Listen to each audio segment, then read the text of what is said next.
Good evening. I'd like to welcome everyone to our 1999 Fall Sports Recognition Night. Taking a new position this year has been quite an experience for me, and I would like to take a moment to thank all of the coaches. They were very easy to work with, supportive of my decisions, and everything went quite smoothly. I would also like to thank our school administrators for their help and support this fall, and a special thanks to Kim Ledoux for the programs. Tonight we will recognize the students who participated in cross-country and soccer. We are proud of their accomplishments. In addition to their athletic talents, 44 of these players earned high honors in academics while participating this fall. The efforts of our athletes produced some successes and lasting memories for themselves and their coaches. They achieved their goals through the desire, determination, confidence, sacrifice, cohesiveness, and good sportsmanship. There were many hours of excitement and perhaps a few moments of sadness, but never a lack of effort. Our teams worked towards continued improvement. On behalf of our coaching staff, I would like to wish the best to our seniors who have performed for their last time at Northeastern Clinton in cross-country and soccer. And I encourage our underclassmen to continue to work at their individual skills so that they may be productive and successful in the future years here at NCCS. Congratulations to all for an outstanding fall season. Our format tonight will be for each team to assemble up front, as I call you. I will introduce the athletes on the team as their coach distributes an awards packet to each of them. Please hold your applause until the end of the introductions for each team. The coach will then comment on individual and team accomplishments. I ask all members of the audience to be patient and respectful of the coaches while they are speaking and the athletes and the teams that they are recognizing. And I would also ask that everyone remain in the auditorium for the full session.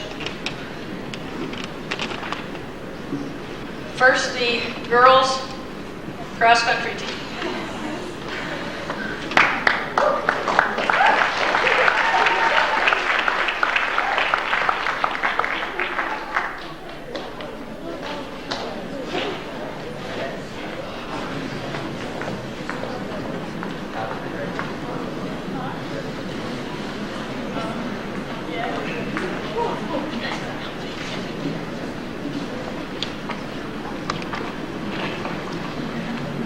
Before we introduce the players, special recognition goes to the members of the girls cross-country team who achieved the New York State Public High School Athletic Association Scholar Athlete Team Award. To receive this award, the student must be an eligible varsity competitor whose grade average is used to determine the team composite grade average of 90% or greater, and additional students that have a grade average of 90% or greater. The members of the girls cross-country team that earned this award, please just step forward. They will receive a certificate and a pin, but that hasn't come in yet. Hillary Desserl.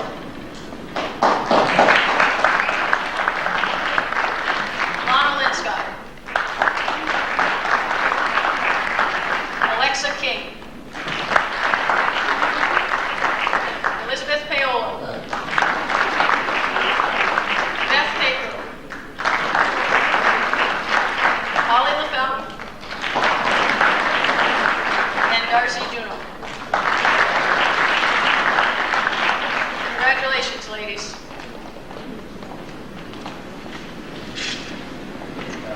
And now, Beth Taker.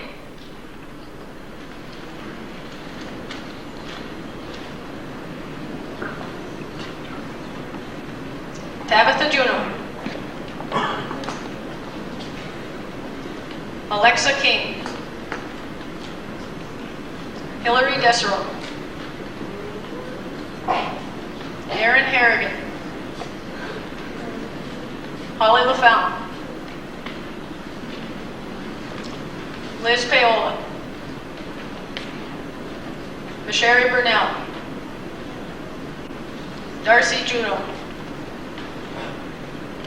Lana Linscott. Katie McDonough. Aaron Connor. Katrin Herdick, Mallory Norton, and Heather Oliver. Coach Power.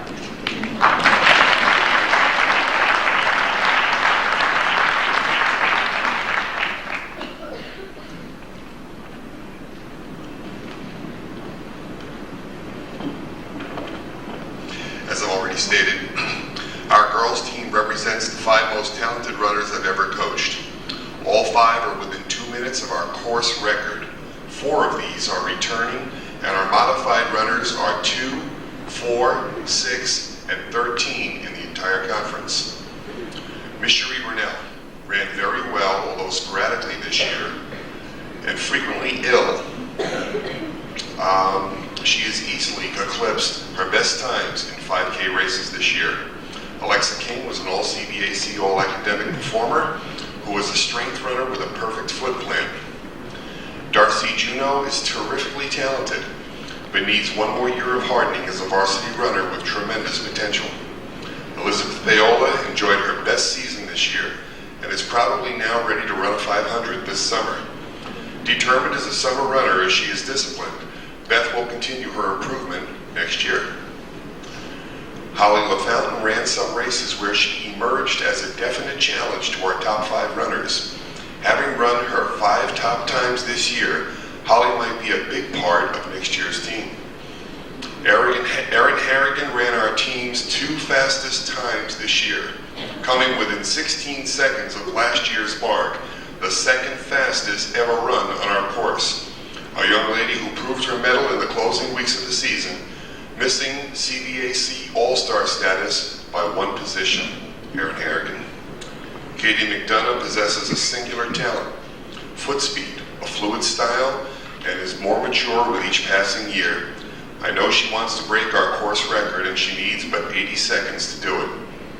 Beth Tatro had her best season, was again on the high honor roll, and provided this team with maturity and leadership. A tremendous achiever because she is disciplined, because she's a winner, Beth Tatro. And now our award winners. Lana Linscott is so very special. I felt she was the most improved runner on our team. And Tabitha Juneau thought she deserved the Beth Bach Award. But she's a freshman, and she's already won the Beth Bach Award. To a young lady unlike any other, Lana Linscott, the most improved runner on our team.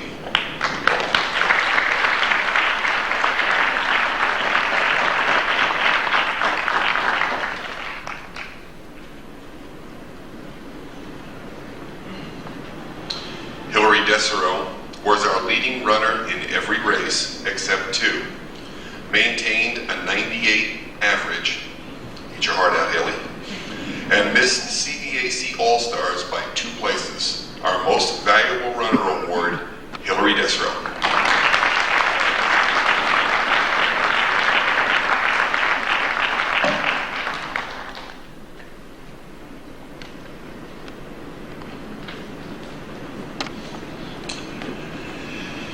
Tabitha Juneau, 6 years a most competitive runner, 6 years a track athlete, a most improved runner award winner, a 4-time Beth Bach Award winner, and now a Beth Bach Award winner for one last time.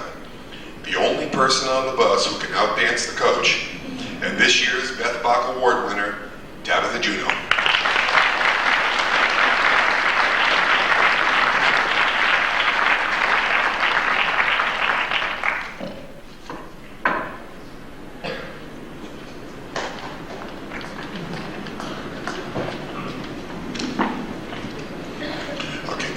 Boy-girl format. I wasn't prepared for this.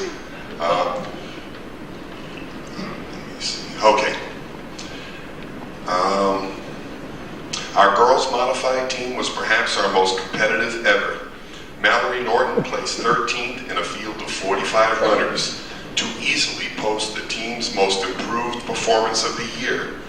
On a July 9th of this year, Maryland ran a 24:01 at one of our summer fun runs on a modified course. She ran a 15:01 on the same course at season's end.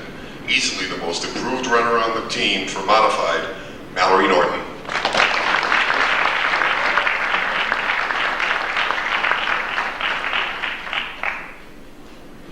Erin Connor brings a special spirit to our team that is unique and irreplaceable. Besides placing 6th at the CBA Championships, she ran extremely competitive times in Essex Junction, Schenectady, and Guilderland alike. A special young lady, Erin Connor. And Heather Oliver placed 4th at the CBAC Championships and consistently challenged all runners in the second half of our season. Already a strong, physically mature athlete, Heather Oliver, and she should be really some kind of runner next year. Katrin Herdick beat every runner in the CBAC except for one Saranac Lake competitor who beat her by 2 seconds in the CBAC Championship. She was 2nd in the CBAC Championships, 2nd at Guilderland among a field of 60, 9th at Schenectady among a huge field of runners, and last weekend finished 38th in the Bronx at the Regional Junior Olympics. Northeastern's clear choice as modified MVP, Katrin Herdick.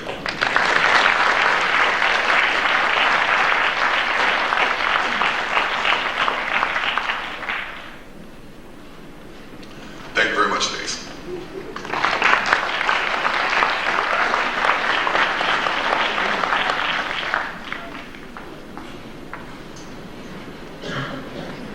Girls, can you come back for a second?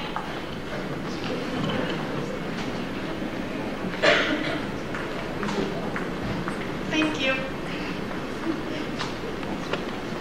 Okay, my name's Tabitha Juno, and I've been running for 6 years, and sorry, I'm really nervous right now. First, I'd like to thank Mr. Canning and all of our parents and friends and people that were supporting us throughout the years. Mr. Canning, we're sorry for the loss of your wife. We know that's really hurtful. And thanks for planting trees on our course, because we had a tree, but it got cut down. And it was kind of, yeah, okay. And I'd just like to say that I've had so much fun running, and this is my family right here. And all these girls are so awesome. And I want you to know that I love you all, and I'm so proud of you. Guys, I love you too. And thanks for me having such a great time. Thanks.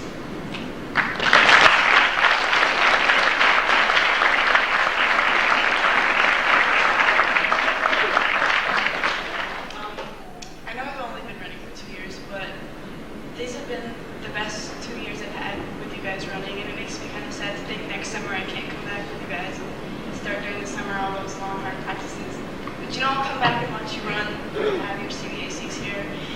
And I think of all of you girls as one of my sisters, because we're so close, especially those long bus rides when we all had to sing and whatnot. And you guys are going to be so great next year. You're going to beat everyone, and you better, because we want you to. And I love you guys, and I had a great time, and I'll miss you a lot. But don't worry, there's always track.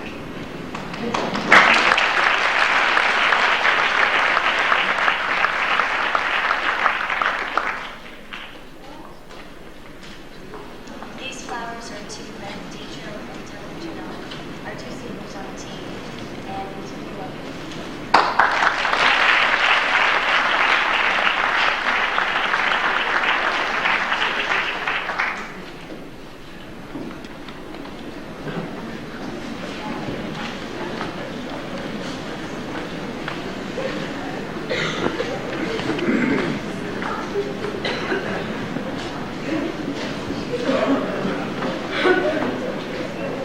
And now the boys cross country team.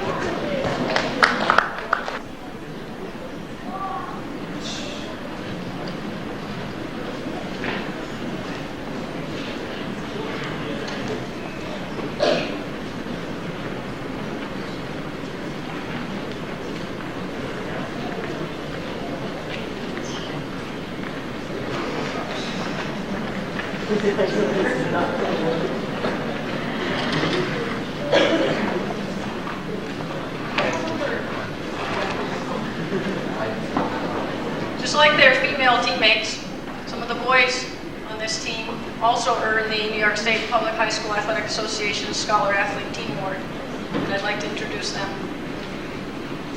Robert Menard.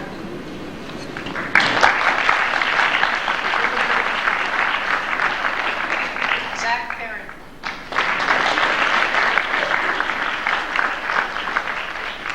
Chris Patton. Nate Linscott. Dustin Rye. Kevin Gay. And Jeb Asaf. Congratulations, Jeb.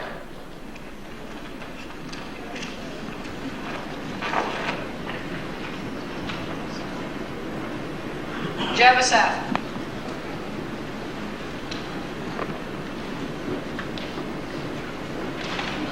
Charles Cross.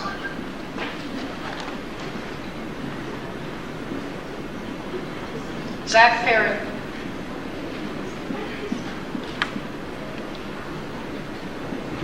Kevin Berkman.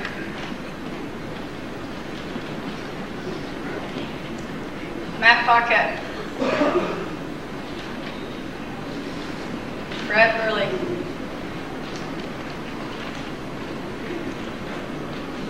Joe Cross. Kevin Gay.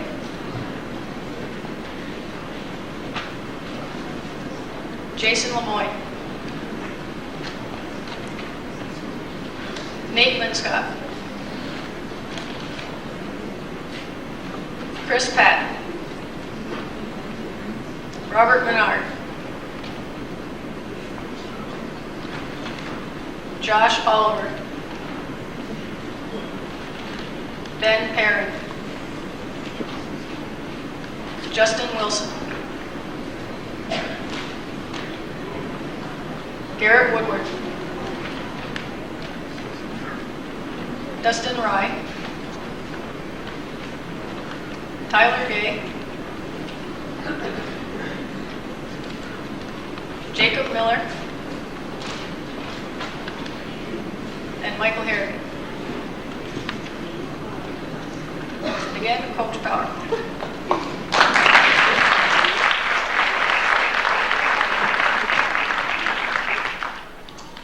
Well, just as an overview, I'd like to let you know that the 1999 cross-country season was marked by considerable improvement. 2 10-6 records, 2 CBAC all-academic teams, and a bevy of young, enthusiastic, ambitious runners who might contend for a CBAC championship in the year 2000. The boys team this year was the most unpredictable I've coached, and the girls team was the most talented. It was all in all a gratifying season with a new track this spring. Running indeed seems promising. This year's teams were for the first time faced with an altered format that included B-class teams with our traditional C teams. The result was a conference that was by far the most challenging in the league and competition that was consistently strong. Although our boys and girls teams were stronger than last year's teams, new matches with Saranac Lake and Saranac affected our state rankings, but not our performances. And a high note for our program was our unusually small, unusually talented modified teams. Michael Harrigan beat everyone in the conference, notwithstanding one 9th grader who finished 4th in the CBAC championships. A tireless trainer, Michael works as hard as any of the varsity athletes and threatens anyone who disagrees with him. Finishing 2 seconds off our school modified course record, Michael is this year's clear-cut choice for modified MVP.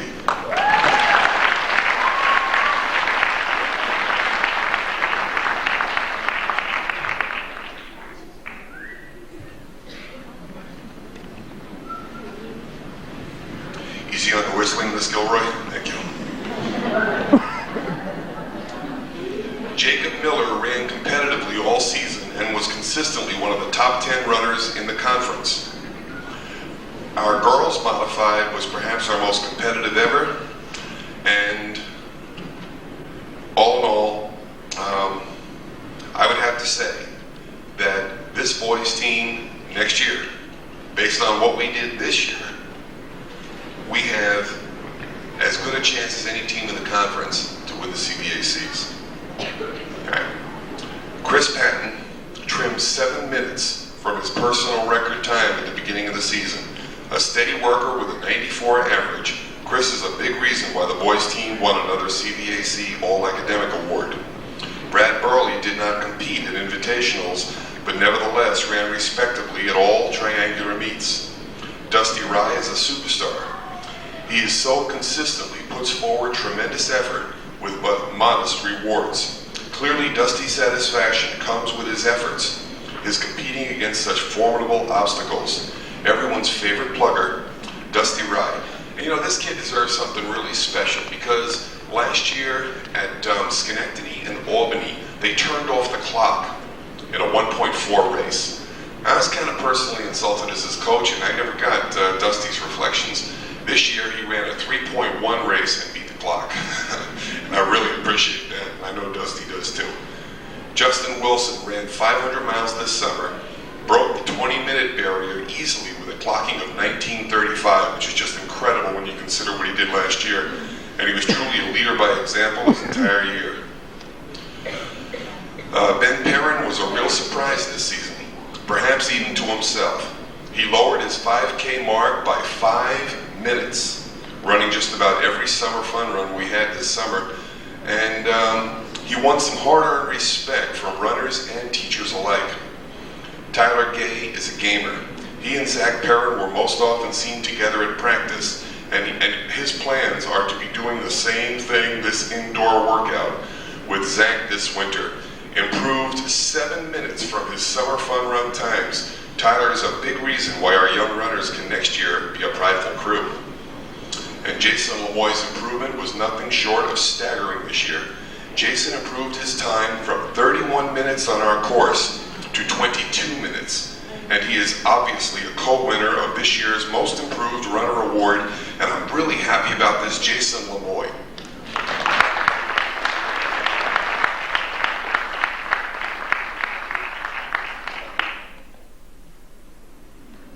And Jason has successfully lost the 40 or 50 pounds that I gained. And Robert Menard earned a 500 jacket this summer, finished 4th in sectional championships, and exhibited class and leadership throughout this season. His GPA was the highest on the boys' team, Robert Menard. Kevin Gay enjoyed by far his most successful season. A top 5 finisher at sectionals, Kevin is just now coming into his stride, and Kevin loves cross country. A surefire winner next year, Kevin Gay. Matt Paquette finished as high as 3rd place for our team this year. It was truly gratifying to see him scoring points and running competitively in crucial matches. Matt will run this summer and hopefully will be a bulwark for next year's team. Our team's co-most improved runner, Matt Paquette.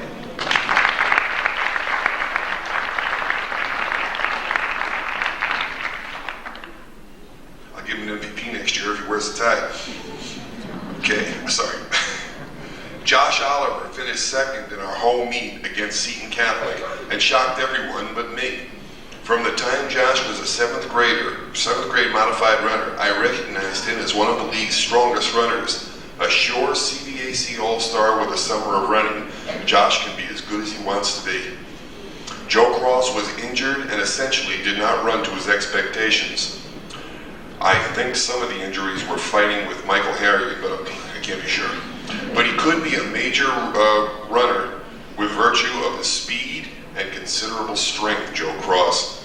Kevin Berkman remained healthy this season, a major achievement in a runner who will be paramount in our efforts to win sprints and relays this spring. Nate Linscott, for the most part, alternated between 2nd and 3rd place this year, and twice rekindled a spark of what should be a CBAC All-Star season. Garrett Woodward is enormously talented and was highly motivated in our last month of cross country. A runner who can achieve at the highest level of competition, Garrett Woodward. Jeb Asaf ran impressive races and was crucially important in 2 triangular matches. One of our team's strongest and definitely one of the fastest runners we have. Jeb will surprise some people this spring in track. Charles Cross. Although I anticipated Charles as a front runner this year, nagging injuries made that impossible. A 4-year runner in cross country and a state championship runner, Charles Cross. And Zach Perrin. Zach was the captain of our team, won every team race, led by example, won the academic award for NCCS, participated in 1 more CVAC All-Academic Award. He won the Rob Moore Award. He won our team's most prestigious trophy, the Rob Moore Award, and was also our team's MVP. One more thing, Zach's an awfully nice person.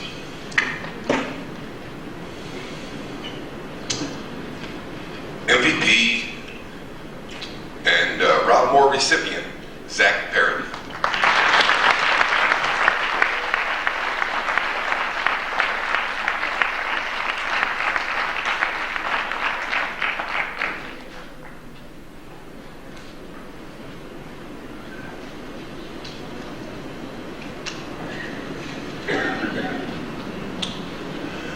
Okay, I would like to express my appreciation for the boys and girls who made the CVAC All-Academic Squad possible, Ms. Gilroy, and our wonderful parents who made it possible to coach 40 different athletes with so many different races this year. Thank you very much.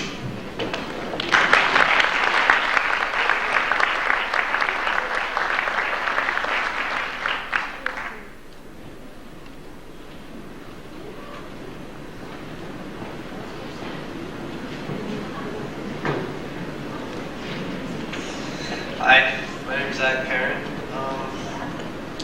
I didn't write a speech, but I just want to say a couple things about cross country. I think it's a great sport, and this is only my 2nd season actually, and met the greatest people. I'm on the team with the greatest people, super people, and our guys' team is going to be great next year. Really talented guys.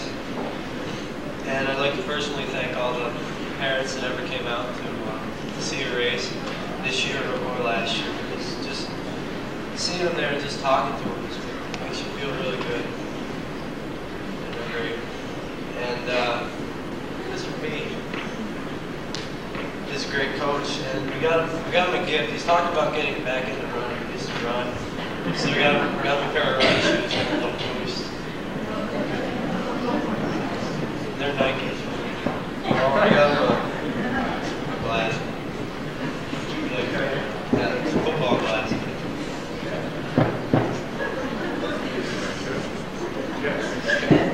Go Jets.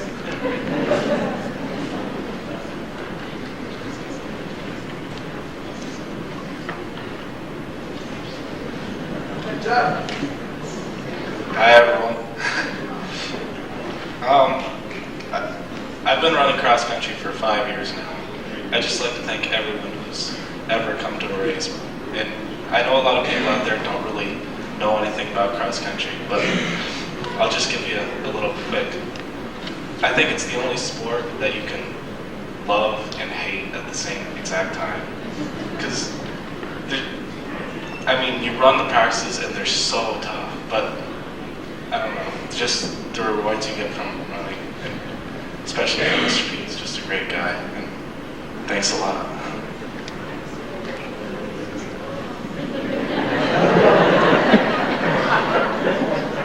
Giles says thank you.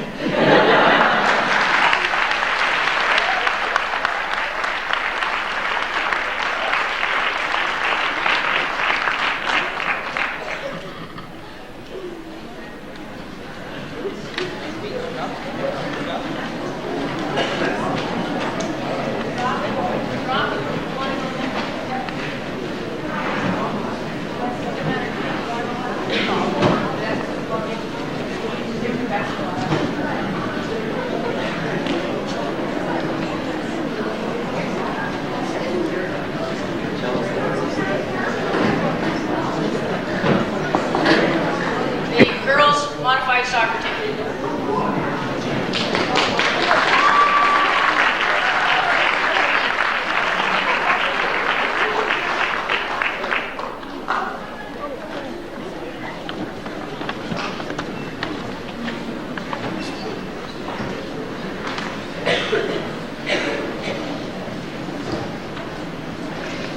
Here we go. Natasha Snyder.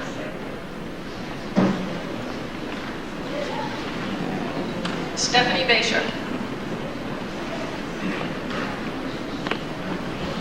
Megan Boris.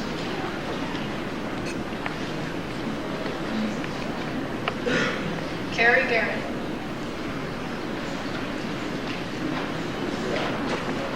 Kaylee here. Michelle Goodrow.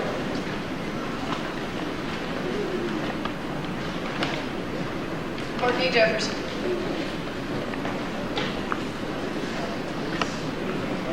Chris Kissel.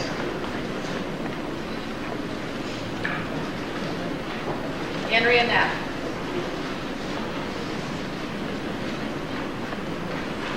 Sarah McDonald. Nicole Sample.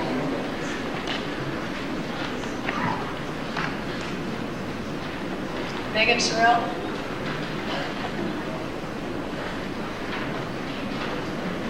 Sierra Bent.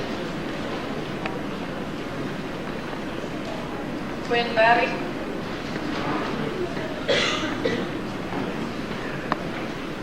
Alicia Kimball. Brittany Jarvis.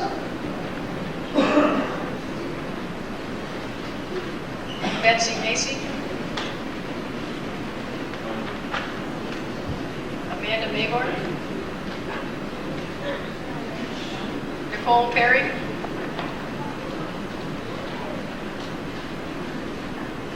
Allison Weiss.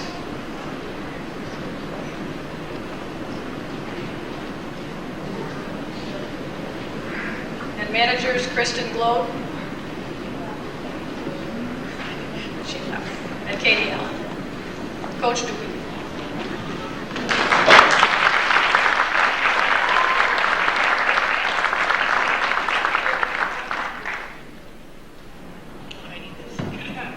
Good evening.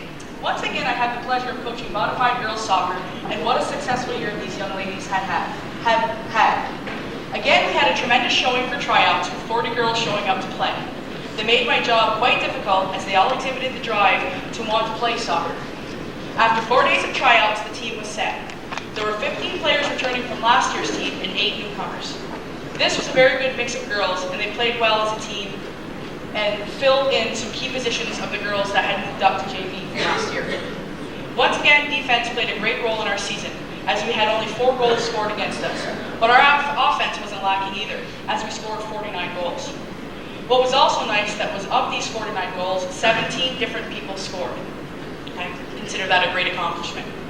The team this year consisted of 1 freshman, 12 8th graders, and 7 7th graders. The lone freshman on the team was Natasha Snyder. Like last year, she played as a fullback and she did an outstanding job winning the ball from her opponent and carrying it up the field or clearing it out of our zone. I'm going to miss the long bus rides with Natasha and her A Bug's Life cards that we used to play 31. One of the returning 8th graders was Megan Boris, who also played fullback. I could always count on her to play a solid defense, and she played an outstanding game against Beekmantown during her last game. She shut down their offense many times and cleared the ball over the field. Carrie Guerin also returned from last year. She led the team with 9 league goals. She has an outstanding shot with her left foot and will be a great asset to the future of soccer at NCCS. I don't think, however, she'll be winning any spelling bees anytime. One bus ride, when leading a cheer, she forgot how to spell cougars. The next 8th grader is Kaylee Guerin. Kaylee was captain and played all over this year, and wherever she played, she put forth a great effort. Once she got the scoring bug, she was hungry for more. This drive to want to score helped us tremendously against PHS. This was a game we wanted to win in a big way, and Kaylee pulled us through, scoring the lone goal of the game. Michelle Goodrow was a co-captain this year, played center halfback, and she did a superb job in this position. She was a play starter, and she never gave up when she was beaten by an opponent. Michelle is a selfless player who is always looking for the perfect opportunity for her team to score. She will greatly add to the future of soccer at NCCS. Courtney Jefferson was a newcomer. She played forward and did a fine job in her position. I was so pleased that she scored a goal this season at our last game. She had many near misses early on, and finally she connected on a corner kick. It was picture perfect. Courtney was the best cheerleader and always come up with some great team cheers. Would you like to demonstrate right now, Courtney? Angie and Nat played left wing again this year, and she did a fine job. She did an acceptable job making a move and getting around the other team's defense. Sarah McDonald did an outstanding job as center forward this year. For her size, Sarah has a lot of grit. She had 2 goals and 5 assists this season. She also was the only player on the team to get a yellow card for charging the goalie. See, I told you she had a lot of grit. Nicole Sample did a marvelous job at halfback this year. She was more aggressive and did an excellent job overlapping with her forward to create scoring opportunities. She is another player with grit. When we were playing Saranac at the end of the season, she went to shoot and elbowed Steph Bayshard in the eye, and then asked Steph, well, which girl elbowed you? Megan Sorrell had a super year as right wing. Megan has an excellent ability to cross the ball as well as shooting from the outside. She proved this by scoring 5 goals this season. Sarah Ben played forward this year, and what a great job she did. She scored 6 goals, and I called her the queen of the corner kicks because she was able to put the ball in front of our opponent's net every time. She also was the queen of fashion, always wearing her drapery pants. In fact, I'm surprised she doesn't have them on tonight. My last forward was Steph Bayshard. She was also captain. Stephanie was a true leader both on and off the field. I could always count on her to get the job done no matter what. She was second leading scorer with 7 goals. She led the team in assists with 6. She has a tremendous soccer sense, and I was quite impressed with her ability to shoot and score with her left foot. Steph will be a great asset to the future of girls soccer at NCCS. For these reasons, I have chosen her most valuable player for the year.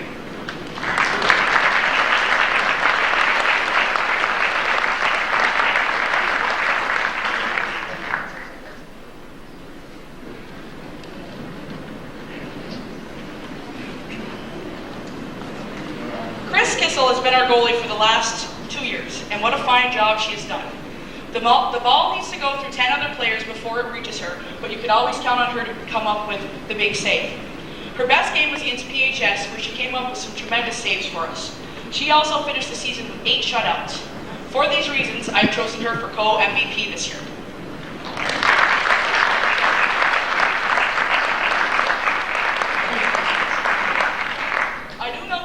I wouldn't want to have to do her laundry because she was always the dirtiest player after practice and definitely after games. Quinn Babby was one of the 7th graders who played forward this year. She may be small, but Quinn backed down to no one. She would go out and play hard all the time. She did forget how to count every now and again, but that was all right. Alicia Kimball, another 7th grader, played halfback this year. She did a good job supporting the forward line. She had 1 goal this season that she had scored on her mom's birthday. That was her present to her mom. As a 7th grader, Brittany Jarvis anchored our defense. She is a smart player and gives 100% all the time. She is going to be a force to be reckoned with in the future. Betsy Macy played halfback and she had a great season. Her best game was against Tupper Lake. She scored the game-winning goal, preventing us from going into overtime. Amanda Maybor played fullback this year, and what an improvement she made. By the end of the season, she was using tremendous footwork to outsmart her opponent. She did an outstanding job moving the ball up the field. She didn't score this season, but she came awfully close when she rattled a direct kick off the goalpost against the Saranac 2 team. For these reasons, I have chosen her for the most improved player this year.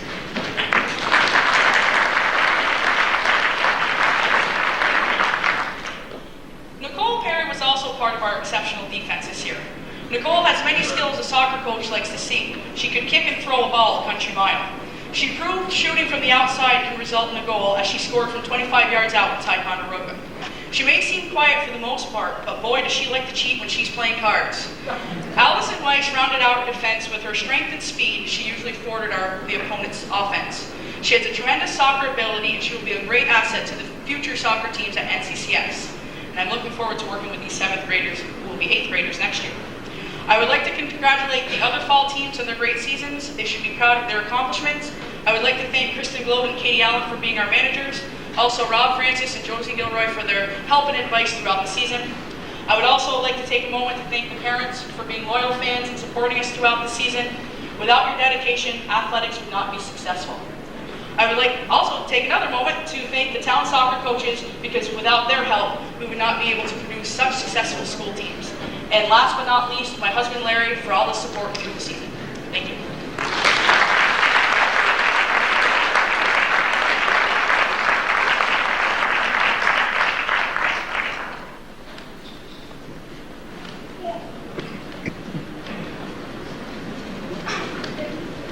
My name is Michelle, and this is Kaylee. We were board captains for the season. We just wanted to thank Mrs. Doobie for being our coach this year. She not only taught us the basic fundamentals of soccer, she taught us to win as a team. Thanks to her, we're undefeated this year. We went up against hard teams, and we didn't win just because of a few goals, but because we played. We also wanted to thank a few other people, like our managers, especially our parents. Glow and Katie Allen were our managers this year, and they helped us out a lot during practices and games. We want to give extra thanks to all the parents who came to watch us play. Your support means a lot to us. This year we all pitched in, and since Mrs. Doobie was such a good coach, we bought her a few gifts. We hope you like them, and thank you for embracing it.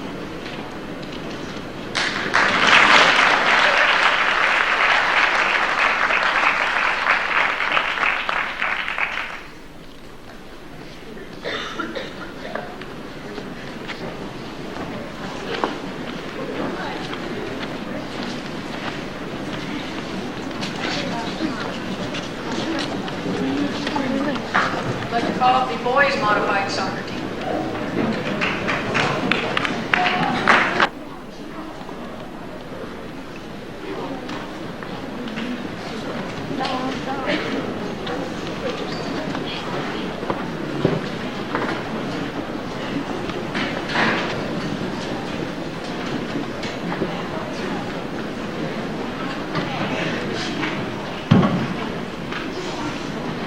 Jeremy Ashling.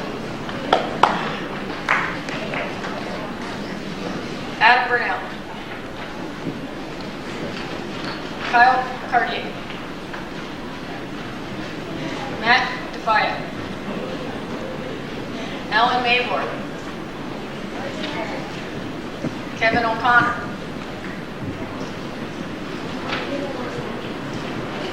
James Tierney. Jared Upton. Eric Ashland. Tom Babbitt. Tyler DeCoste. Travis Drago. Kyle Gadway.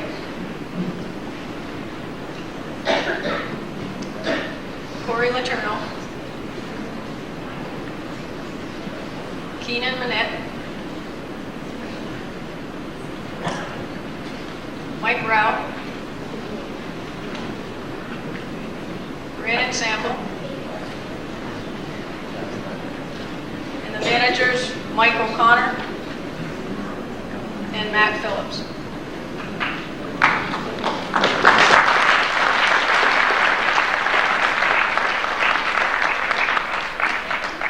Coach Gary.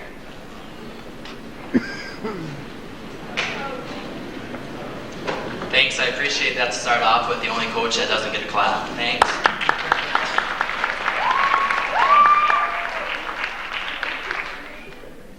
Would Stephanie Bayshard please come on?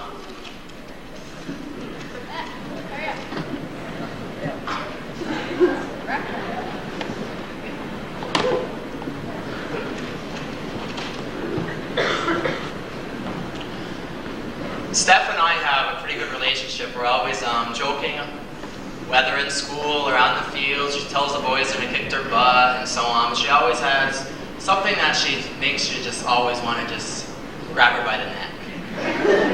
So, and she always beats me at any kind of joke she plays. Well, it was Mrs. Doobie's turn for her speech, and I feel very bad for Mrs. Doobie. Because they all said these wonderful gifts, but she didn't get one. Steph is coming up here saying, I brought up a gift, where could it be? And I almost had her in tears. I know she wouldn't cry. But Steph, I will give you the present to Mrs. Doobie. It's right over there.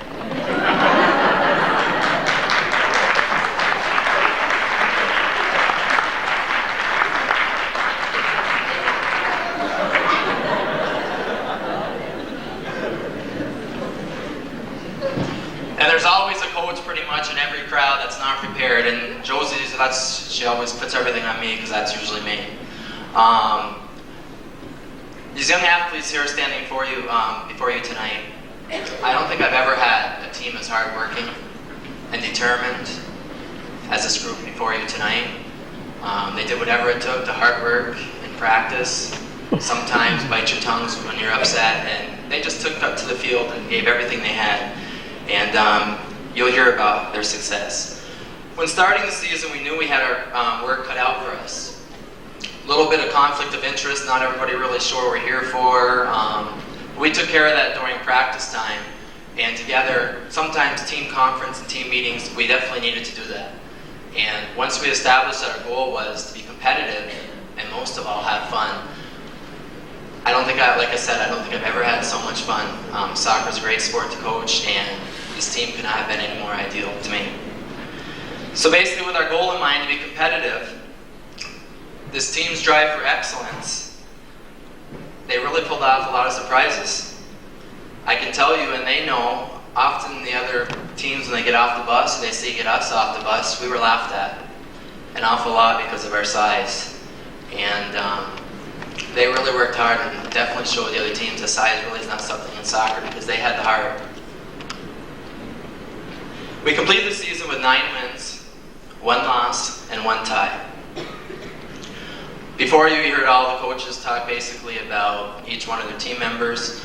I will group you up. I've never done this before, but Mrs. Gilroy stresses me out so much that she made sure I told me I had to do this. We had 12 7th graders, and what we wanted to really focus on in soccer is defense, especially our junior varsity and our varsity coach. I mean, that's something we all work out together, that defense, the goals will come on the offensive part. We definitely have to have a strong defense. And our defense were comprised of, we had 23 players for the first half of the season. We had 7 athletes fail off our team, many being some key athletes that we had to fill in positions. And it took a lot of 7th graders to step up. And they did just that. Basically, from our midfield position all the way back to the goal, except for our goalie, was all 7th graders who will be returning next year. So I'm pretty proud of that accomplishment. Our goalie had 8 shutouts this year, and the team allowed just 7 goals. We had 11 8th graders: Dean Akey, David Blankenship, Adam Brunel, Kyle Cartier, Jeremy Ashline, Matt Defiant, Jared Upton, Tyler Bayshard, Brandon Gaudette, Alan Mavor, Kevin O'Connor, and James Tierney. This was definitely a good group of leaders for our 7th graders coming into the first time playing a school sport. They really, just the kids, the 7th graders come in, knew what they're supposed to do. The 8th graders took a lot of times. It's nice when you don't have to be there every single minute and watch over you that the 8th graders can really be leaders instead of play things going on without you. Most improved players, I will tell all of you, I did not give a most improved player this year because simply that decision was too tough. I would like to reflect back to a game of Sable. Our first game of Sable, the modified team, is basically comprised of a freshman team because there is no junior varsity program there. We tied them 1-1 the first game of the season. And definitely being outsized, but I mean the hard work really paid off. I did a good job. And then the last 4 games of the season, they basically played all the first 4 teams over again that they beat 1-0 or 2-1 or 3-1 with 7 kids failing off the team. And with our 7th graders filling in those key positions, and they beat Sable Valley 4-0. So I was pretty proud of that. My MVP, this guy is an offensive threat. He's definitely going to be somebody you're going to see in the papers in a while at Northeastern. He has a good attitude, a good team leader, on and off the field, always making sure the team's doing just what they're supposed to be doing, which is very nice for a coach. There's one little aspect of leadership that our first game that I like to reflect on. Sable Valley was coming off the bus, and here my 7th graders are, first game ever, they're all nervous, I'm trying to get them all pumped up for the game here. And I have my captain say, "Oh my God, are we going to get killed? Look at the size of them." So therefore, I didn't even give a speech after that because I knew I was in trouble after that. But they really did work hard. Every game, he had a goal, and he even helped out in the defensive part. He was just over and beyond most of the other 8th and 9th grade athletes that he played against. My MVP, Jeremy Ashland.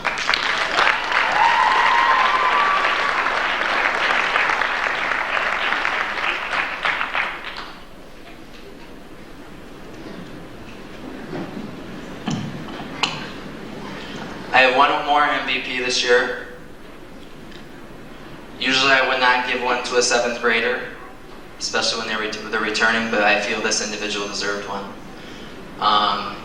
He often gets a little more lift than the other kids on the team because he sees me quite often. He's always being pushed to do more, and he does it just with zips his lips and does whatever he's told. He filled in as the main part of our defense and had other 7th graders obviously around him, and they just played basically a diamond defense, and they really did a super job. He's not here with us tonight, and I really wish he was because this was really meaningful. This was his night to basically hear this because he really, really, really deserved this. A 7th grader, Tom Babby.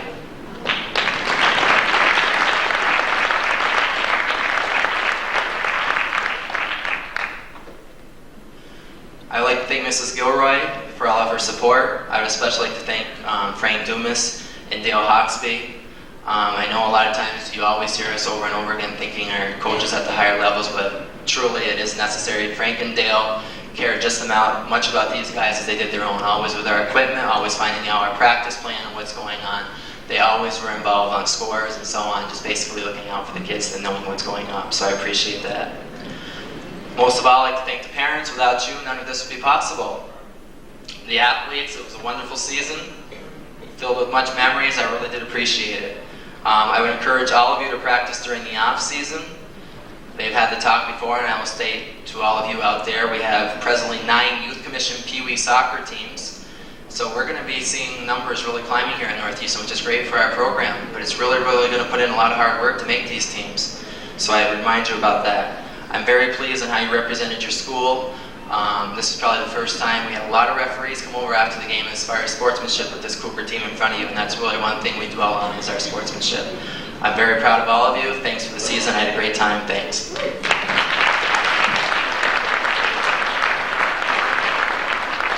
I have one more reminder tucked under here.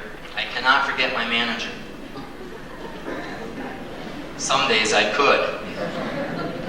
My very first game, I sent Michael to get a goalie's helmet. Those little flimsy things, I don't know why you wear them anyway. I feel like they're just a little soft touch there. And I sent him, the game started at 4:15. By accident, the SABLE coach forgot theirs, which is understandable. I sent him in about 3:30 to get a helmet. At 4:25, 10 minutes past game time, Michael has still not come back to the field. Then we walk in, and there's a line of girls by Mrs. Gilroy's office, and he just decided to be polite and wait his turn. So at least he learned that part, but we really did appreciate him. He was great, he always had his jobs, his duties. Bus was always set to go.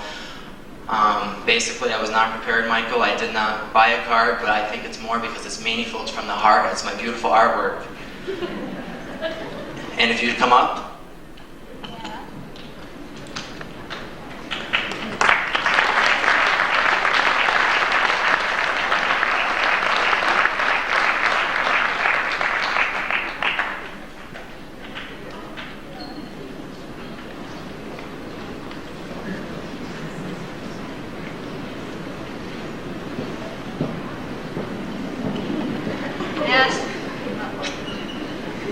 Good evening. This season has been very successful for us, the boys modified soccer team. At first, we as a team didn't expect to be where we were. Most of us thought that we wouldn't reach 500, but with all our effort, we became 9-1-1. Even though we had a small team, we had a huge amount of skill. Our coach, Rob Guerin, taught us a new line of defense known as the diamond. At first, we didn't think that it would be very effective, but we were wrong. Mr. Guerin was good about playing time. He tried hard to get everyone equal time. So at this time, we would like to thank him for taking time to be with us.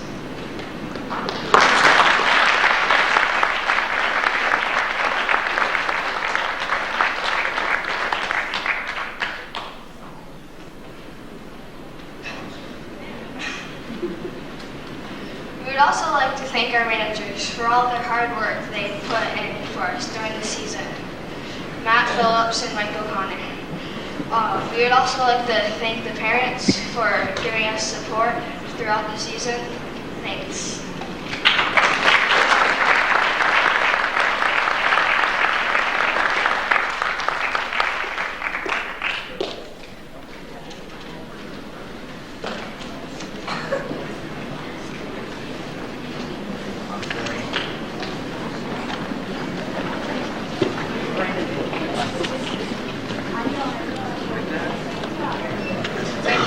Last presentation, maybe. In each sports season, the CBAC All-Academic Award is presented to 2 senior athletes in recognition of their contribution to and achievement in sports, as well as their success in academics. For the fall 1999 season, these awards go to Haley Dessereau from the soccer team and Zach Perrin from the cross-country team.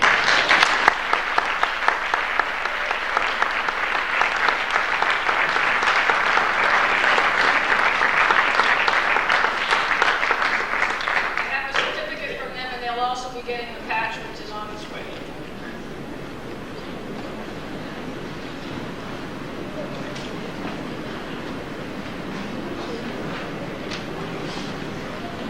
Their pictures and information will go in the paper sometime. And this concludes our first session, and I would like to thank everyone for coming.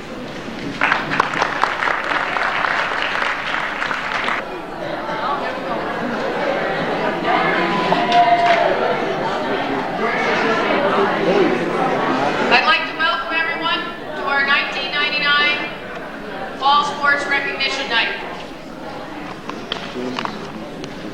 Taking a new position this year has been quite an experience for me, and I would like to take a moment to thank the coaches. They were easy to work with, supportive of my decisions, and everything ran quite smoothly. I would also like to thank our school administrators for their help and support this fall, and a special thanks to Kim Ledoux for putting together these programs. Tonight we will recognize the students who participated in JV and varsity soccer. We are proud of their accomplishments. In addition to their athletic talents, 44 of these players earned high honors in academics while participating this fall. The efforts of our athletes produced some successes and lasting memories for themselves and their coaches. They achieved their goals through desire, determination, confidence, sacrifice, cohesiveness, and good sportsmanship. There were many hours of excitement and perhaps a few moments of sadness, but never a lack of effort. Our teams worked towards continued improvement. On behalf of our coaching staff, I would like to wish the best to our seniors who have performed for their last time at Northeastern Clinton in soccer. And I encourage our underclassmen to continue to work at their individual skills so they may be productive and successful in their future years here at NCCS. Congratulations to all for an outstanding fall season. Earlier this evening, in the first session, I gave out a CBAC All-Academic Award, and I'd just like to mention it was presented to 2 seniors in recognition of their contribution to an achievement in sport as well as academics. And those 2 people were Haley Dessereau from the soccer team and Zach Perrin from the cross-country team.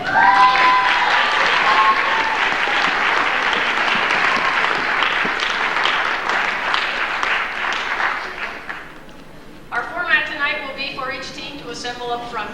I will introduce the athletes on the team as their coach distributes an awards packet to each of them. Please hold your applause until the end of the introductions for each team. The coach will then comment on individual and team accomplishments. I ask that all members of the audience be patient and respectful of the coaches while they are speaking and the athletes and teams that they are recognizing. And I'll ask that everyone remain in the auditorium for the full session. First, the JV boys soccer team.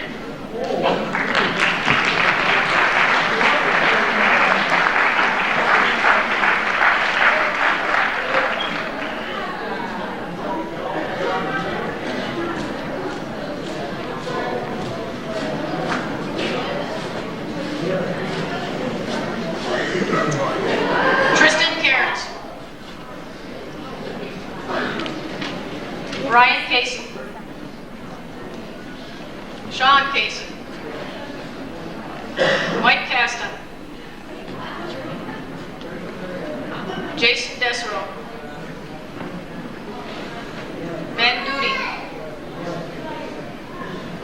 Robbie Dragoon.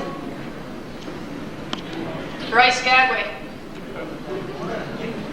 Well, Jared Jarvis.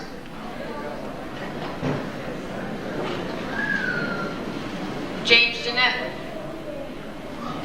Brad Miller. Kelly Poisson. Casey Richard. John Southwick. Andrew Barcombe. Kyle Bushy. Heath Carden.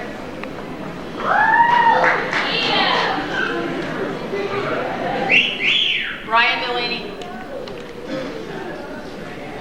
Josh Dragon. Kenny Dubuque. Ryan St. Hilaire. Colin Ward. And the scorekeepers and timers, Hillary Hawksby and Jenna Guerin.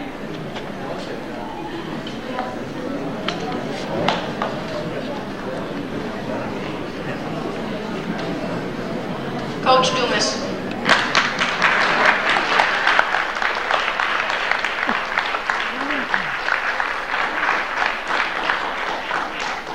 Good evening.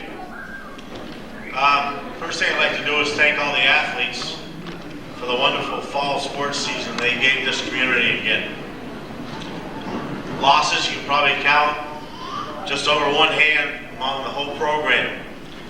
And each year, in and out, they just give us a lot to support and just make the whole community proud. And for them, I'd like to give them a big round of applause.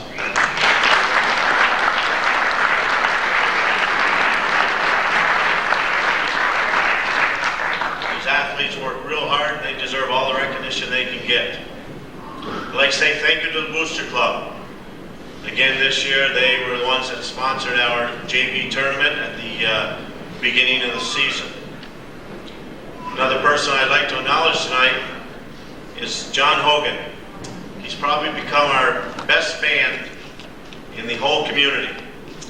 A lot of people probably don't see him, but he stays way up on the far side. He takes a lot of good pictures of our teams in action. And believe me, it's very much appreciated.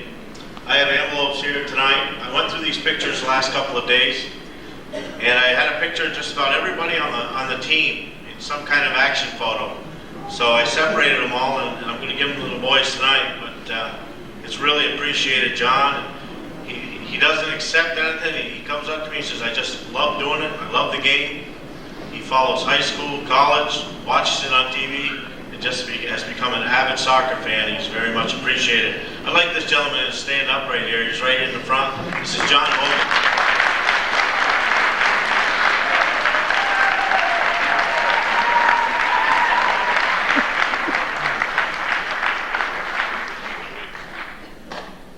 I'd like to thank our youth commissions, from Morris to Champlain to Ross's Point. The soccer programs are really growing, and it shows. It's filtering into our modified, it's coming into our JVs, and it's going right to our varsity. And it's making a big difference in this area. I had the opportunity this year, we were a little short coaches and more, so I went back and I did a Mike soccer, along with 3 other adults, and we had 26 players. And I'll tell you what, it's quite a chore to go back and to coach 5 and 6-year-old kids. And my hat's off to all these youth commission coaches that are in our area. And please don't leave it. And if you're not involved, don't be bashful to get involved, because it's really helping the program, as you can see. I'd like to thank the school board. I think they made a fantastic choice when they chose Josie as our athletic director. This lady came in at a time when there was a lot going on. Not only was she the varsity coach, but she had to worry about the rest of us complaining about this and that, and where we're going to practice. And oh yeah, we pick on her a little bit. Not that she doesn't deserve it, because she can dish it too. And boys, don't forget to check your mailbox, I'll tell you right now. But anyway, I think we're very lucky to have her as our athletic director. She's doing a fantastic job. She's done a great job with that varsity girls soccer team. This lady deserves a big round of applause.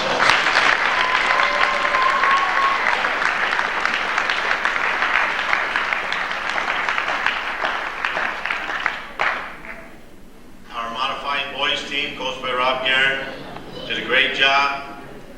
A lot of 7th graders in there, that's a good sign.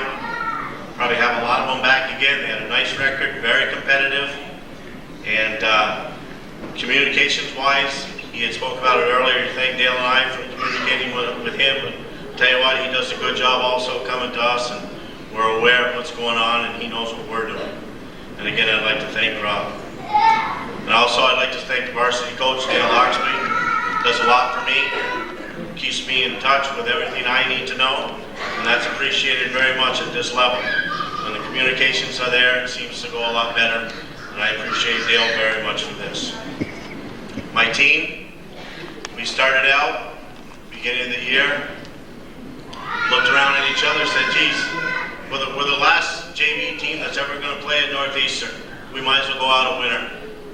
I said, well, we work hard enough at it, we probably can. They didn't just mean a winner. They said, Coach, we want to win the league. And I said, well, the hard work, you keep doing it every day, it's going to pay off. We met in the gym one night and looked up at the banners and said, we're going to put a 99 up there, Coach. There's no doubt about it. This is all in preseason, and we got into our tournament. We opened the night up against Peru. We did well against them, 2-0. And we played our old nemesis, NAC. Went right to a shootout. Yes, we lost in the shootout. One thing I had never really pushed too much at the JV level was taking penalty shots. Never practiced them too much. I felt they really weren't that important, lack of a better word. But turned out maybe I should have taken a few more there. So I said, well, I'll take this one. So still we had other things to work at. And I knew we were playing PHS first game of the season. And I'll be darned if we didn't miss 3 penalty shots against PHS, and we left that field tied. So we decided to take a few penalty shots from there on out. Still with that in the back of the mind that we're going to win this league, we weren't off to a real strong start. So we get into our next game, and I believe it was against Saranac. The first thing you know, we're down 2-0. But from that point on, they never looked back. The next day in practice, there was a lot of things to go over. Probably a little loud at times, but I think the points were starting to get across. We needed people to step up. They started to step up. We went through the season. We ended up, next time around, we met PHS again. We tied. Wasn't the fault of penalty kicks. It was just a good, hard-fought game. The league wasn't decided until we got right to the last game. So we have to play NAC next to the last. We have to play Seton the last game. We had lost a couple gentlemen to grades, probably a couple of key halfbacks, probably a couple of best halfbacks in the JV league. And then the speech came out again about stepping it up. Well, they did. We had guys step it up. Then we had a couple guys out sick. So we started 4 different guys in those last couple of games, and it paid off. They won that last game, and I believe it was 5-0 against a team that had come up and had big ideas that they were going to take it to us. If they won, the league was tied. They stepped up, met the challenge, and they ended up the year undefeated. And very, very, very proud of this group. They never quit. They were always there. The work ethic was phenomenal, and I'll never forget this group for that. And yes, boys, you are the last JV team at Northeastern, and you did go out champions, undefeated on top of that. And I'd like a round of applause for these gentlemen.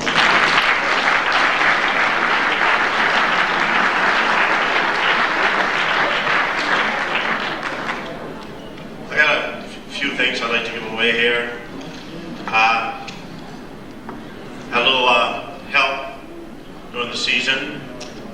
Marty Sample gave me a hand quite a bit on the field, off the field. Always talk soccer. He was one of my players back a few years.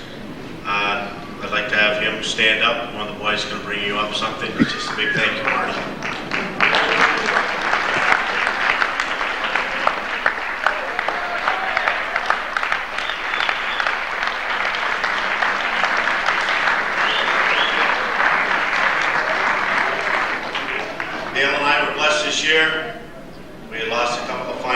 keeper and clock keeper last year, but we had 2 girls step up, and they did an awesome job. Naturally, at the beginning of the season, I usually warn them, hey, once in a while, we're going to holler back at you too. I think I only did it once or twice, but the first time I did it, I went over and I tried to soften it up, say I'm sorry. He says, that's okay, Mr. Dumas. You told us at the beginning of the season that you would scream at us once in a while. Well, I think I only did it twice, girls. The 2 scorekeepers, Jenna and Hillary, would you please come up, please?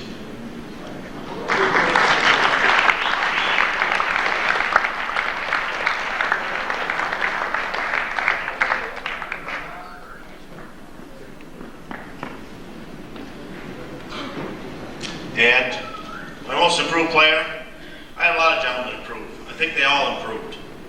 But one really comes to mind at the beginning of the year. I wasn't going to make any cuts, and I told everybody that. But I told everybody once they made the team, I didn't want to see anybody slacking off. This gentleman struggled to even strike the ball when he first started. Defensively needed a lot of work. Offensively needed a lot of work. Really had to learn the game. Didn't get a tremendous amount of playing time. Some games he didn't play, but he never failed to show up. His heart was in it. And I'll tell you what, when we got down towards the end, I could just about put him in anytime I wanted, and he took care of his job. To this, Andrew Barco.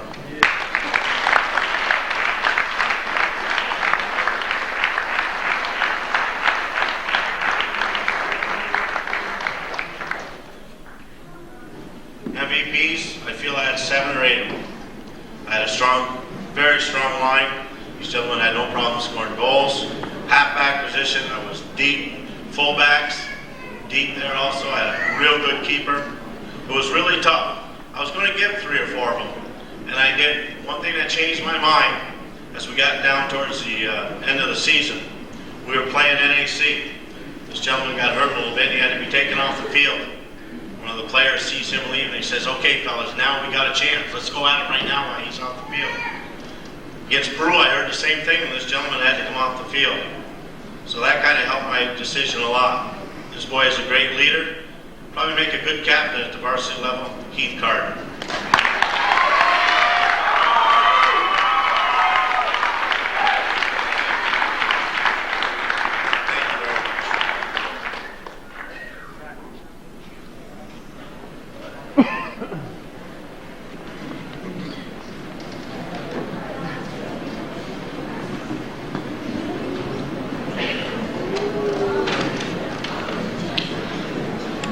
Well, we had another great season this year, bringing home another JV CPAC championship.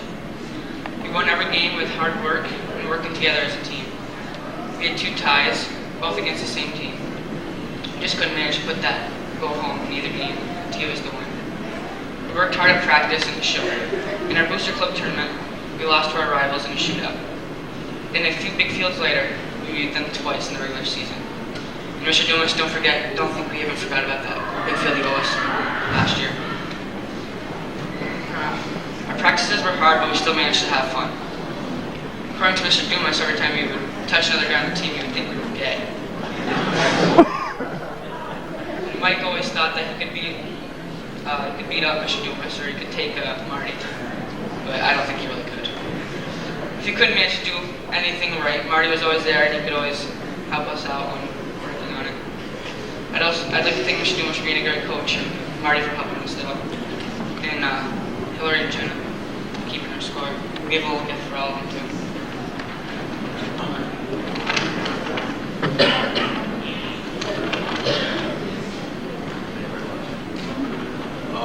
I'm up here just to say that we had some ups and downs.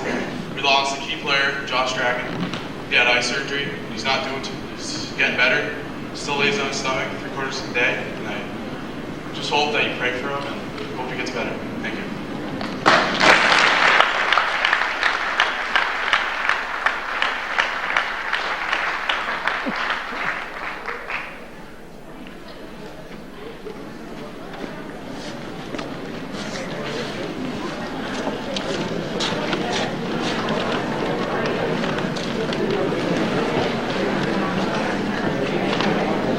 Not too long ago. I'd like to call up the boys varsity soccer team.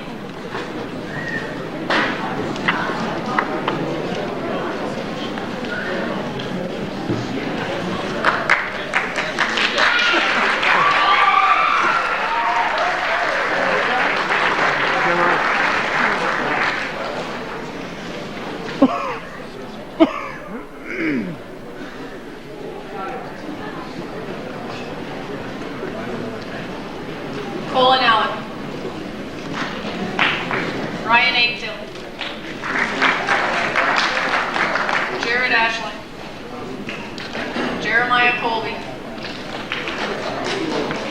Brad Delaney, Chad Colbert, Greg Langboys, Gary LeMay, Adam Bonham, Matt Crum, Roger Nutt, Eric Miller, Justin Sample, Luke Wright, Troy Bannock, and the scorekeeper and timer, Hillary Hawksby and Jenna Gare.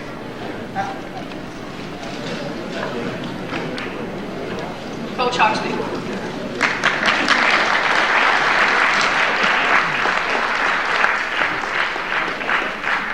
Okay, good evening. First of all, I'd like to congratulate all the teams on their wins, especially the girls varsity on their sectional win.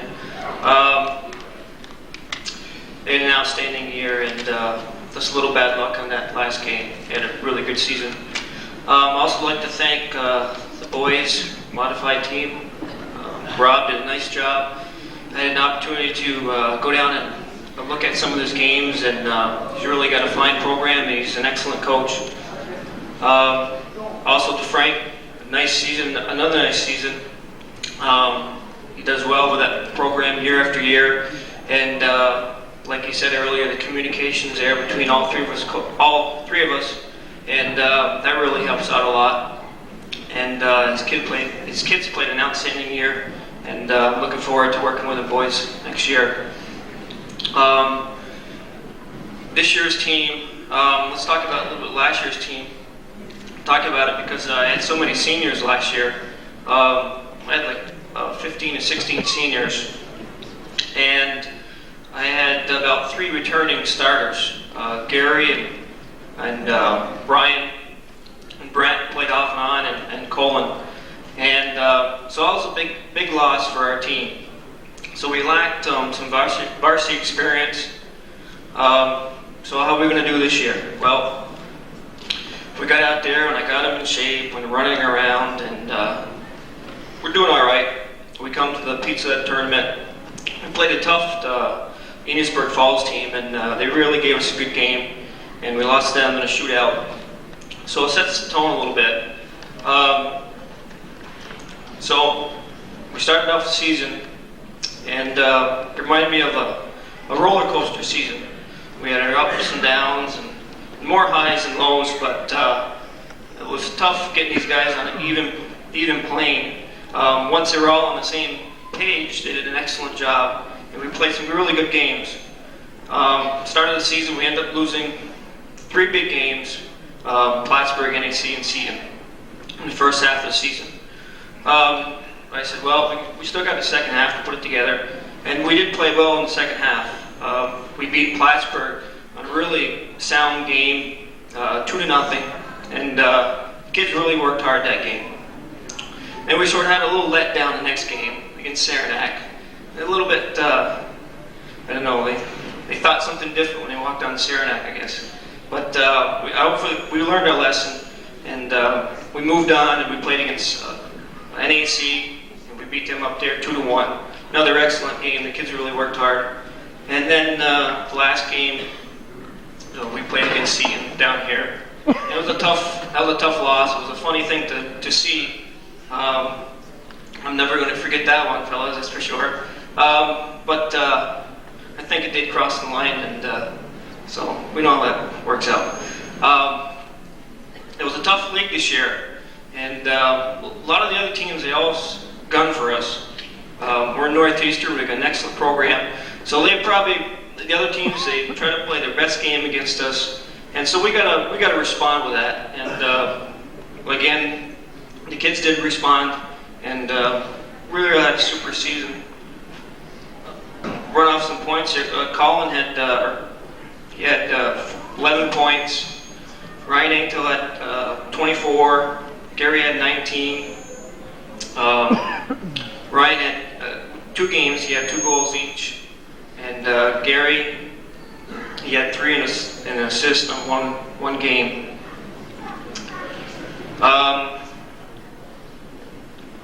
Let's move to my most improved. This fella started out with me last year, playing halfback, and we had, like I said, a bunch of seniors. He didn't get much playing time.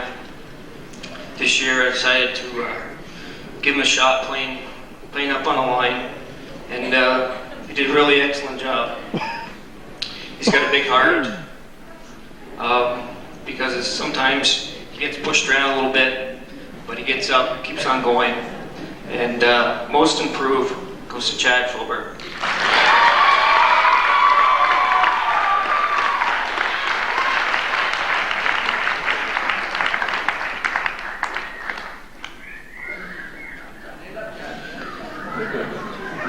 He's always got a smile on his face. He's always happy. Look at him.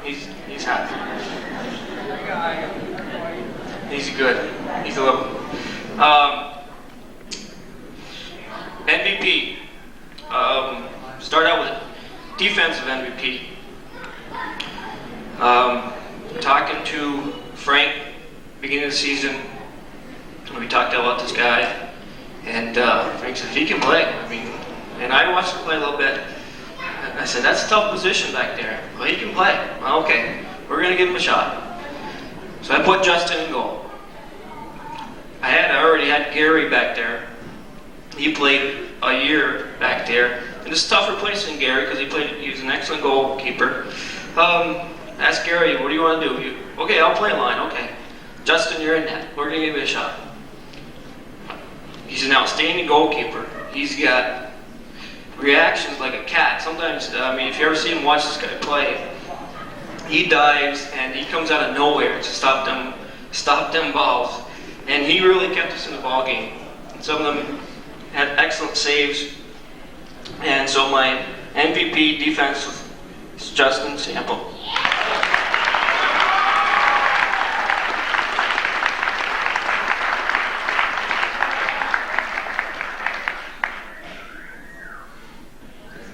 Say that's the second time we're awarded MVP to a goaltender in 9 years, so it's a great honor to win that award. Offensively, the returning player, he really stepped it up when we needed him.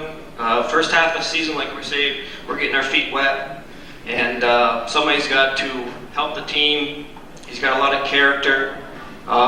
He works hard, excellent work ethic, big heart, does what he's got to do on the field, scored some big goals for us. MVP offensively is Ryan Ingtel.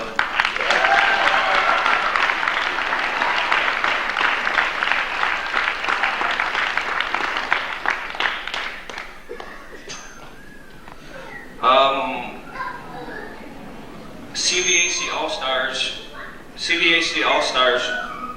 Ryan was picked number 1 on the first team. He was number 1 vote getter for midfielders. And Gary was chosen as second team All-Star. And Brent was honorable mention. I'd like to thank the JV players that I brought up to help us out in the last game. James Stinnett, Jared Ashline, Mike Castine, Heath Cardin, Colin Ward, and Ryan Delaney. Thanks goes to Mrs. Gilroy. Like Frank mentioned earlier, she keeps us in line, and she's well organized. She had a tough job to do, let alone coaching the girls team and doing all the 80s work, and there's a lot to that job.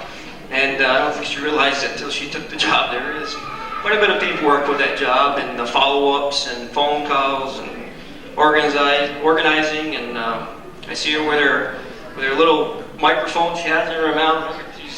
She's talking away into the mic, and she's well organized though. Got to give her credit. Did an excellent job. Pizza Hut for sponsoring our tournament year after year. To all the parents that supported us throughout the year and was there for our tournaments, working at tournaments. and there for every game.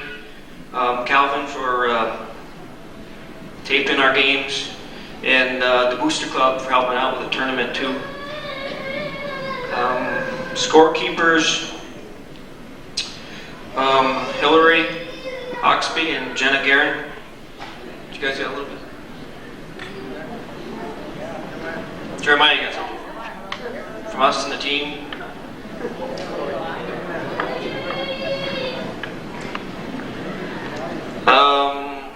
One last thing, the captains on our team was, I had Ryan and Brent and Gary were our captains, and they did a super job holding the guys together. So thank you, captains, for doing an excellent job.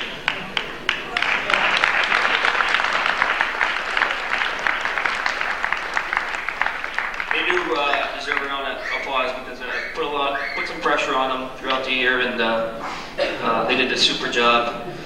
I thank you guys for a nice season, and seniors, have a good year. Come back and visit. And a lot of these guys move on to play summer league, so that's a bonus. We can see them extra time playing some summer league soccer. So thank you guys, and have a great year from your other sports. Thanks.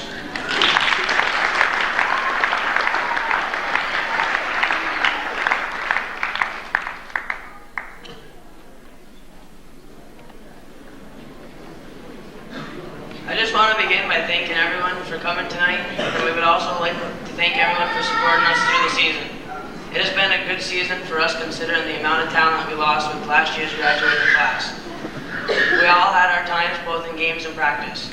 I think when it comes right down to it, we showed everyone that we can play with any team, whether it be PHS, NAC, or CA. We would also like to thank Coach Hawksby and Coach Dumas for putting up with us this year. There is a good group of JV players moving up next year, and us seniors would like to say good luck and moving back to watch you beat CA next year. We'd like to thank Jenna Guerin and Hillary Hawksby for keeping the books this year, and also Calvin for taping all our games. And last, we'd like to thank Adam Bono for his interesting pre-game predictions.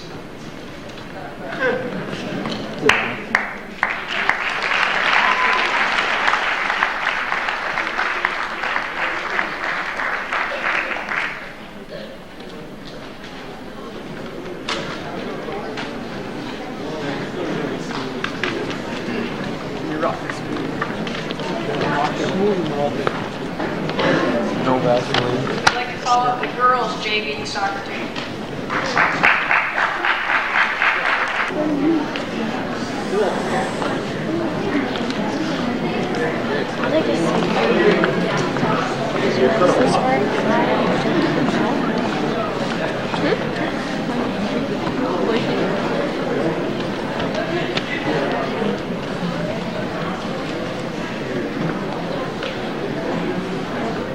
Kelly Allen.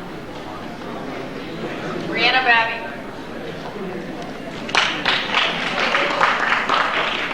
Layla Shinawi. Emily Colby. Hillary Dunn. Erin Garrett. Jenna LeBombard. Jess Poirier. Sarah Lordman.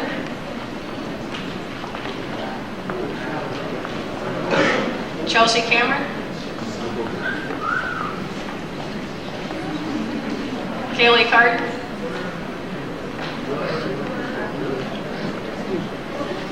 Heidi Dragoon.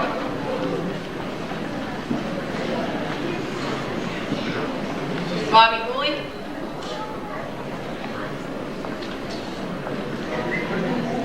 Ashley Jeanette.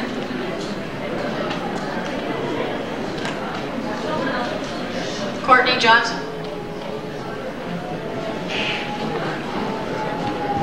Sabrina Johnson. Emily LaFountain.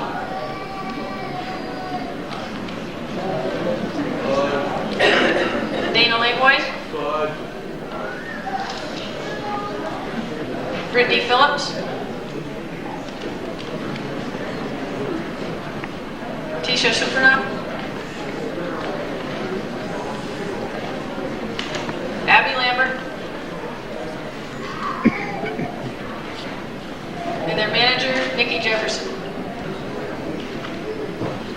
Francis.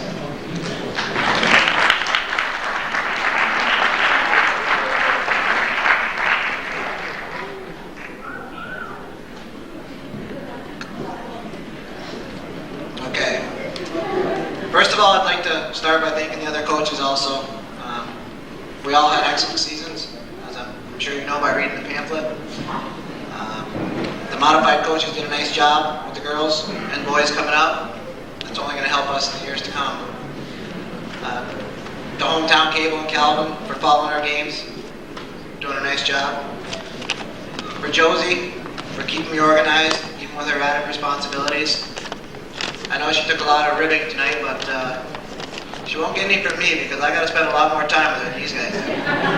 But I got to say, that was some pretty good sucking up by Dale and Frank. That was something right there. And of course, to all the parents of my players for showing up at every game, supporting us, supporting me. There was a lot of nights that Josie and I had to ride the bus home, just her and I and the bus driver, because it didn't matter where we went. It seemed like most of the players' parents were there all the time, and that's much appreciated. Debbie Cardin for having us all over for lasagna one night. Debbie Poirier for making cupcakes, muffins for the girls, and like I said, all the parents. However, there are a couple in particular that I'd like to say thanks to, and that's Jess Poyer's grandparents, Gerald and Lorraine Capstein.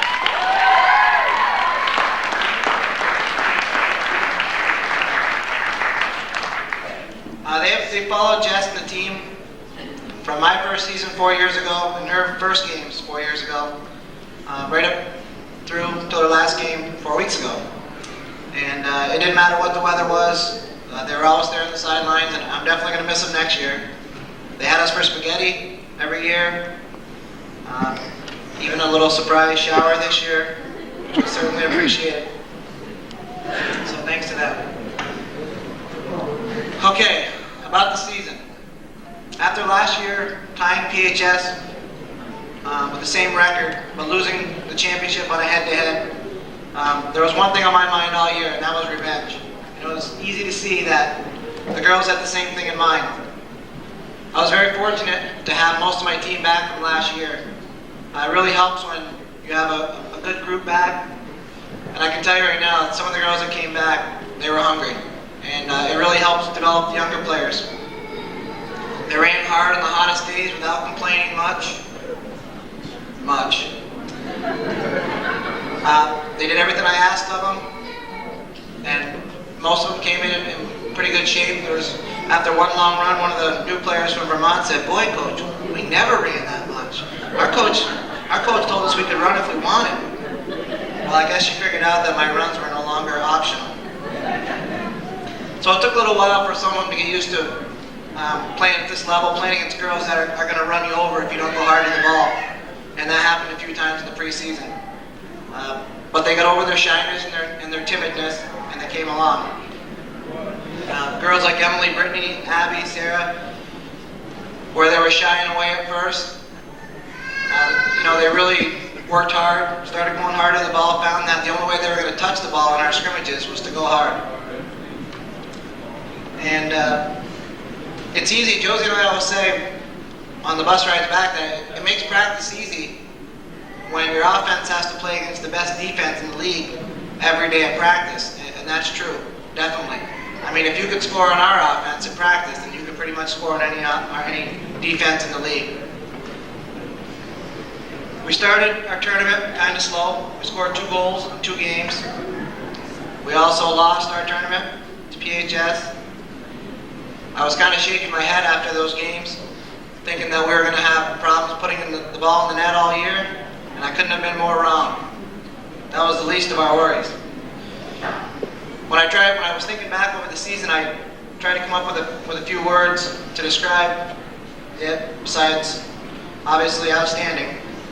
But I would have to say our defense was stingy at best. They only allowed 3 goals in 16 league games this year. Tisha had 15 shutouts in 18 games and 11 in a row at one point. Sometimes she was bored back there, you could tell. Other teams averaged under 5 shots a game. Our defense was led by Emily Colby in the middle and Heidi. They did an excellent job clearing the ball. If you could get through those two, it was like running through a brick wall some days. Because if you tried to get around Emily, she usually tracked you down before you were anywhere near the goal. She did an outstanding job. And then you had to deal with Heidi if you got by Emily. It wasn't any easier trying to come down the wings. Dana and Jenna and Chelsea did a nice job keeping girls outside, not letting teams get shots. Did real well. Our midfield controlled the game, and by far Hillary Dunn was the spark plug of the midfield. You know, she goes hard to the ball, she communicates well, she's come a long way in 3 years and did an excellent job at that position. And the other girls really picked up on the concept of turning the ball and feeding the ball through to the forwards. And finally, our offense. I guess after the tournament, they really woke up and they dominated every aspect of the game. They scored 86 goals in 16 games. Brianna, Bobby, and Jess Poirier accounted for 54 of those goals. And they basically just ran through everybody we played. Even games that we didn't score as many goals, the amount of shots we took were unreal. And there were teams, I know some teams, and there was nothing I could do some games. I'd move fullbacks up and they'd still score. So, you know, they did very well.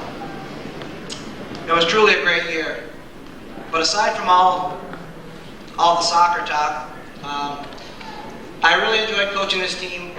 I'd have to say it was probably one of my best years as far as girls getting along most of the time.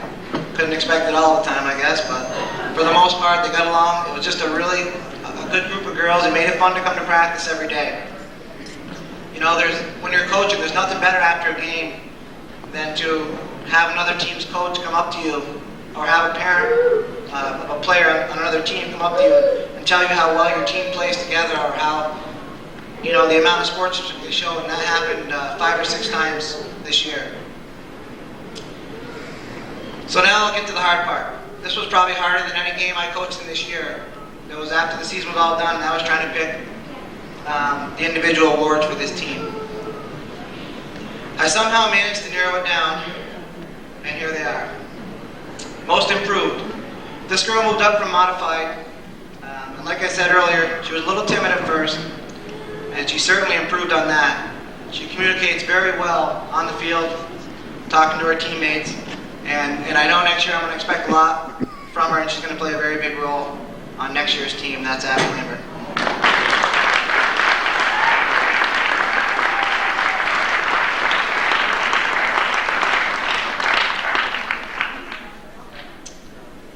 And most valuable. Actually, there's 3 of them. The first one is a captain. I already mentioned her name. She plays defense. This girl's tough. And I mean, she'll go through you to get the ball.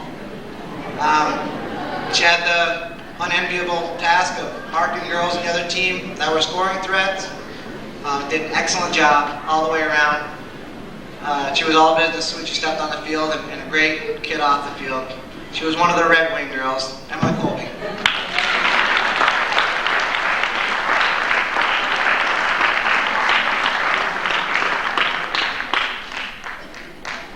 Okay.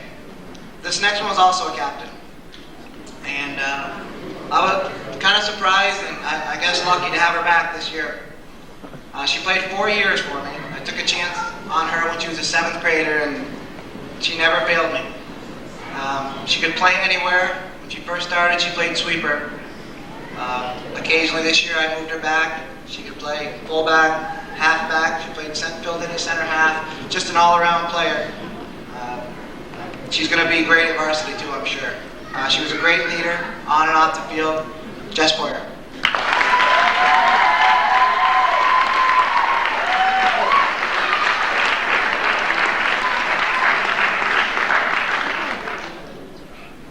And lastly, this girl is also a captain. I must have picked good captains this year. I said it earlier, and I'll say it again. She was definitely the spark plug in the middle. She held everything together for us. she must hear her name, hear my voice calling her name in her sleep, because I was yelling her name constantly to get back, switch field, push the ball through, take a shot, take a corner kick. She played the last few games of the year hurt, and she's tough. She didn't, she missed the last game of the year, and she really wanted to play, but her mom and I weren't going to let her. So, I'm sure she'll do a nice job next year at the varsity level, and she's a Vermonter, which is also a bonus. Hillary Dunn.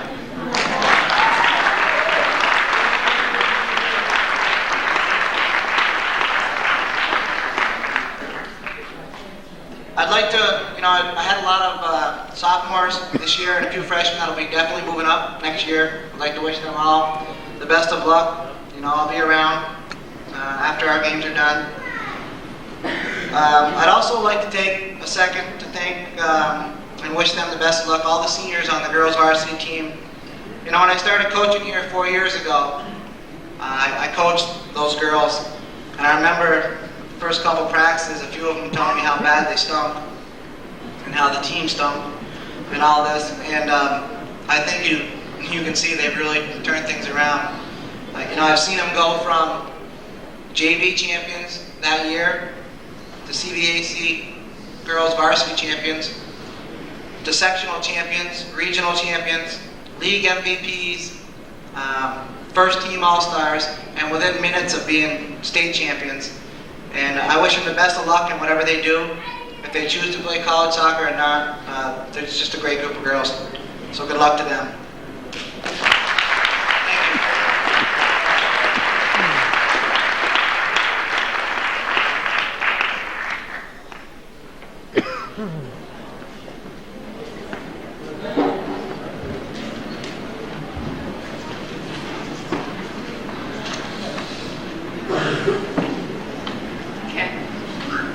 I'd like to start out tonight by thanking everybody that came to our games and supported us throughout the season. As most of you guys know, that we were CVAC champions and we went undefeated, so this was a pretty good year. I played on this team for 4 years, and this had to be the best team that I've ever played with, because we passed the ball very well together. We put the balls in the net, and we just took over every team we played. So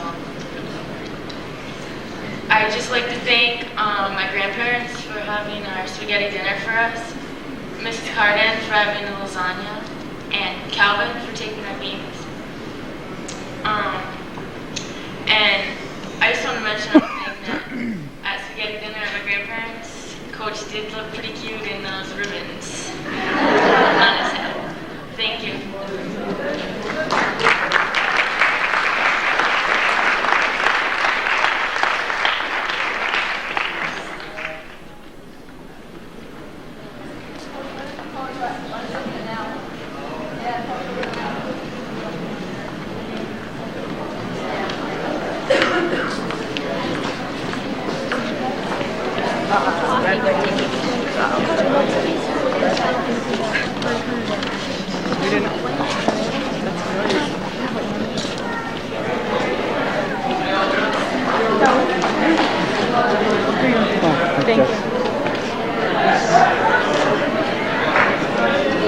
I'd like to call up the girls varsity soccer team.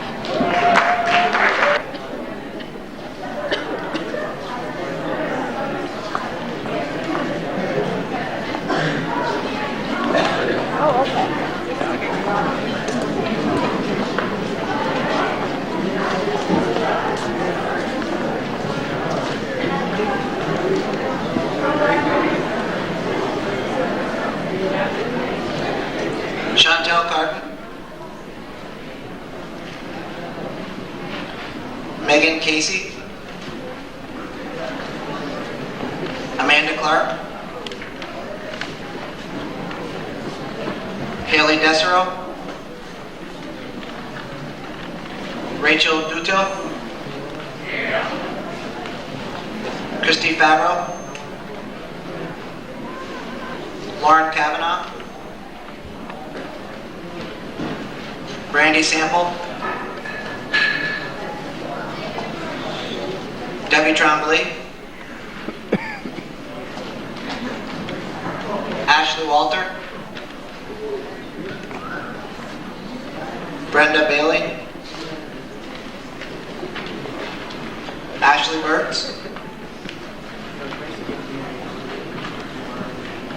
Anna Boardman, Brandy Bowman, Gina Brasser, Margie Bay,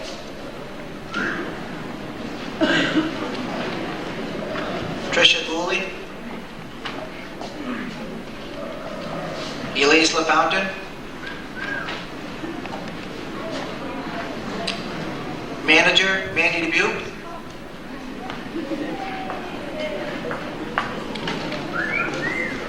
and Timer Nate Dutil.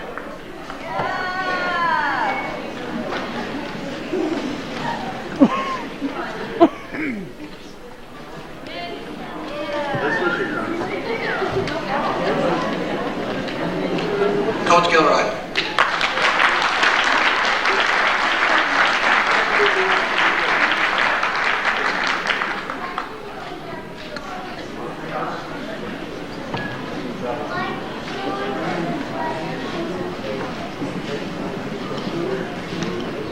I must comment how nice these young ladies look tonight. I'd like to start out by thanking our tournament sponsor, Parker Brothers, the Booster Club, Hometown Cable, my husband, who's the team's #1 fan, and I thank him for his support during the season.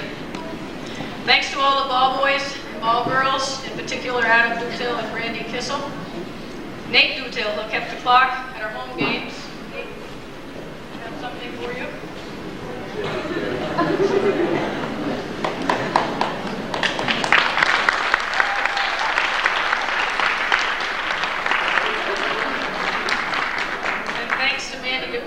She's been my manager for 3 years and has been extremely reliable and helpful. I thank you so much, Mandy, for all your assistance. You'll be missed next year, and I know that you will miss those mini flags and Dutch gates.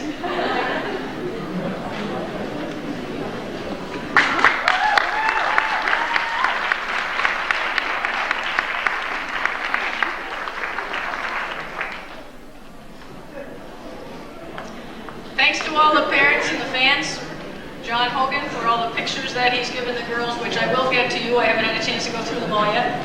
Our youth commission coaches and teams. And most especially to Sarah Doopy and to Rob Francis. They're great to work with. They had exceptional years with the modified and JV teams. With our 3 teams combined, we had an incredible overall record of 48, 2, and 1. And that's much to be proud of. Hopefully this successful tradition can continue at NCCS. I want to mention that I moved up 2 girls to the varsity for sectionals, Jess Poirier and Tisha Supernaut, and they were both an asset to our team. The girls varsity soccer team had a fantastic season, starting with the Parker Brothers tournament win, continuing with a CVAC championship, our 5th in a row, and a Section 7 championship. The final record this season was 19-1-1, and we are ranked as high as 4th in the state at one point. The most impressive stat of the season was that only 4 goals were scored against the Cougars in 21 games, a record for the girls varsity soccer teams here at NCCS. This can be attributed to the strong defensive play of Amanda Clark, Ashley Burtz, Haley Desero, and Debbie Trombley. They worked well together, they backed each other up, and they allowed an average of only 6.8 shots per game. Combined with keeper Chantel Carden, there was a total of 17 shutouts this year. 16 out of 17 field players had at least 1 goal or 1 assist during the season. And Ashley Walter, Brandy Sample, and Rachel Dutil were in the top group of our area scoring leaders. In our Tucker Lake sectional game, the team ran like a well-oiled machine, with all parts working smoothly and together. Sportsmanship is an important aspect of athletics, and these players were good sports on the field while still being tough competitors. Our forwards were very productive. Ashley Walter was our leading scorer with 20 goals and 7 assists. She runs from end to end with excellent offensive skills, but always mixes it up defensively too. I'm sure Beekmantown felt she was somewhat destructive to them, scoring 4 goals in our tournament And later, she fell into their corner flag at the rec center and broke it. Randy Sample, our second leading scorer, is like a bull on the field, and she just doesn't give up. She has a keen sense for the game and the ability to pass to the open player, whether that player's in front of her or in back of her. But she does have some interesting warm-up techniques. Rachel Dutil made great strides this year, working well on the right wing. It was unfortunate that an injury ended her season early. I will always remember her Yukon backwoods girl look with that attractive ear flap hat. Christy Favreau played her best game against Mariah, but injured her ankle near the end and sat out for the next 9 games. So there's really no telling what she might have been able to do. Trisha Gooley came on strong in the end and scored a beautiful left-footed goal against NAC in the sectionals. Everyone chuckled except for her when she ran hard at the ball in Saranac, just fell flat on her stomach over the top of the ball and slid out of bounds with a look of bewilderment and angst on her face. Gina Brassard could not be stopped by anyone. If they were in her way, she just ran them over. Even though she earned the nickname Open Net, she always tried her hardest, and for her efforts was able to score 5 goals this year. The midfielders were led by sophomore Elise LaFountain. She runs like a deer and is extremely aggressive. She had a very bad shin splints and some huge bruises on those shins, but she still gave it her all every game. She reminds me of a Timex watch. Takes a licking and keeps on ticking. Megan Casey is very tough for her size, and I could always tell how hard she was working by how red her face got. She reached one of her goals this year when she took all of her throw-ins from outside the sidelines. Lauren Kavanaugh's only goal this year was a game winner against Peru, and it was a beautiful shot. She almost got the record for the shortest throw-in when she took one against Ausable, and it only traveled about 2 feet. There was nothing she could do about it. Margie Fay had a strong foot, so strong that she cleated herself while practicing in the goal. She had a long throw-in and a good cross, but she seems to have a magnet in her nose that drew the ball right to it. Brandy Bowman improved quite a bit, becoming a strong midfielder, and in one game against Ty, she had 3 assists. Now she could just learn how to dress herself. The little colored design on the shorts goes in the front, Brandy, not the back. Brenda Bailey scored 2 great goals this year. One with a powerful high shot against Mariah, and the other left-footed full volley off a corner kick in Peru. She's aggressive and strong, but my, how she loves those high karate kicks. Anna Boardman has a strong shot and cross, and an infectious smile. With her pants always rolled up, her arms flap like little wings as she runs. And oh, Anna, make sure you check your packet for that sectional frisbee I put in there. She knows what I'm talking about. The defensive players were tough. I moved Ashley Burtz off the line and back to defense this year, and it proved to be a great decision. She used her offensive skills to maneuver around opponents and pass the ball up to the forwards, and she became very adept at defending. I do recall one game, though, when she made a really impressive-looking move. The only thing is, she forgot to take the ball with her, and off her opponents went. Ellie Desero played tough and ran her heart out, having her best game against Tupper in the sectionals. But she beat out Lauren for the shortest throw-in. She dropped the ball, I think it went behind her. And then she had to turn around, pick it up, and start again. And oh, how she loves those Dutch skates. Always having to put them back together after she knocks them over. Amanda Clark was extremely fast and aggressive, tough on her opponents. She held the top scorers in the league in check, allowing them no goals and very few shots against us. I remember a couple times, though, when she forgot what position she was playing, stuck her hand up in the air, hit the ball, and then would yell out, "Whoops!" And oh, how she likes the candy. Debbie Tremblay finally got her goal this year. In fact, 2 of them. And the first one was off a header, her least favorite skill. When a player did get by her defense, Debbie used her speed to stop them. As good and a well-coordinated defender as she was, I did see her trip over her own ball in practice and flatten out one of our mini flags with her body as she fell to the ground. And I found out this year that Debbie can talk even more than she can eat.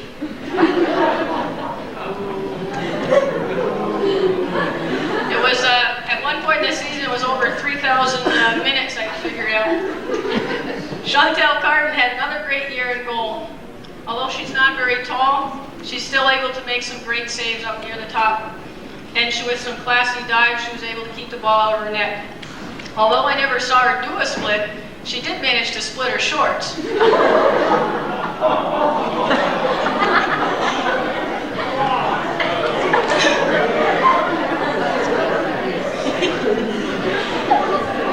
Okay.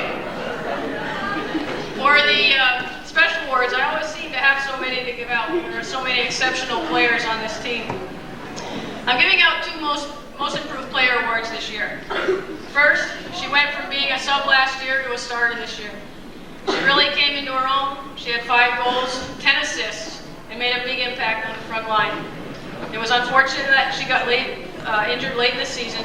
Rachel Dutil.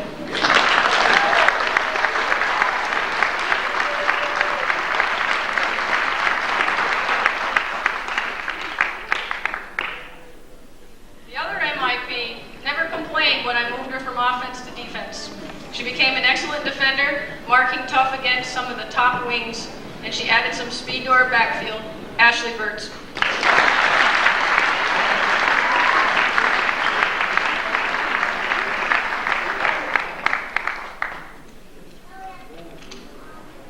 Down to the last page. It was impossible to choose one most valuable player in this team, so we chose several. The first is an exceptional midfielder. What she might lack in skill, she makes up for in speed, hustle, and aggressive play. There was a noticeable difference when she wasn't on the field. Elise LaFountain.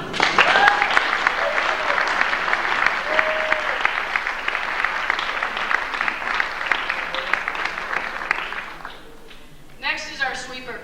She's had an outstanding career here at NCCS, fending off the attack or starting our offense. And there were a few occasions in the last 3 years when a ball got by the keeper and was headed into the net, only to have Debbie sprint across the front of the goal line and clear it out. A CVAC Honorable Mention All-Star this year, Debbie Trombley.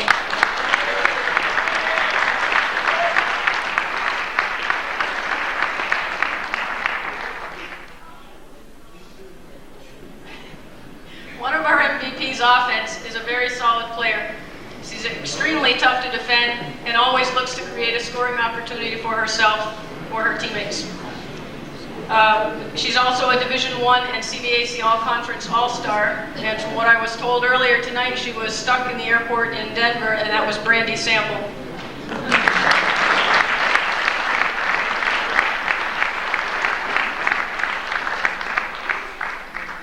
The other MVP offense has tremendous speed and quickness. In 3 years' time, she's accumulated 125 points, surpassing Jess Babby and making her the second all-time leading scorer at Northeastern Clinton behind Karen Wirestone. She was also a Division I and CVAC All-Conference All-Star, Ashley Walter.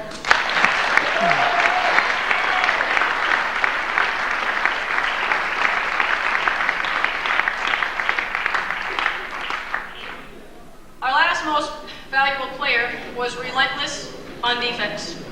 She became well known in the league as a tenacious competitor to be reckoned with. I was extremely pleased when she was named the most valuable player in the CVAC, an accomplishment that is tough to come by as a stopper, but very well deserved. Amanda Clark.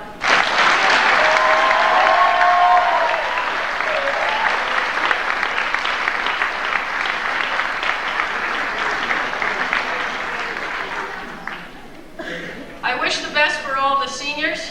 You'll certainly be missed, and I hope to see some of you playing in college next year. With 10 graduating, I look forward to the challenge of rebuilding next year. Remember, as Brandy would say, you can do it! Thank you.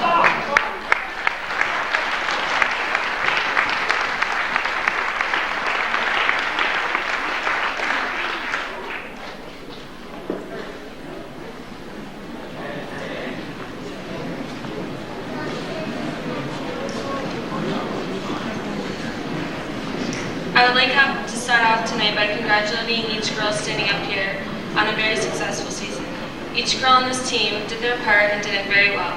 Some teams depend on one person to carry a team, but we never played that way. There was always a team effort put into every game. We would not have been able to do this without the help of Mrs. Gurroy. She taught us to put forth 100%, not in just games, but practices also.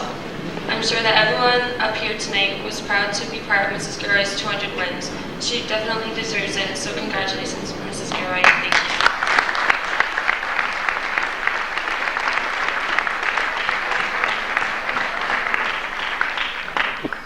Thank you very much, Mandy. You always have done whatever we wanted.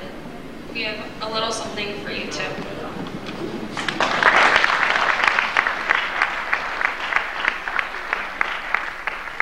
We would also like to thank Mr. Gurroy for supporting our team all these years, Mr. Castine for taping our games, and Mr. Fay for commentating. Our last thanks go out to our family and everyone else who supported us. For 11 of us, this was our last season. I would like to thank our underclassmen for being so great, and good luck next year. Thank you.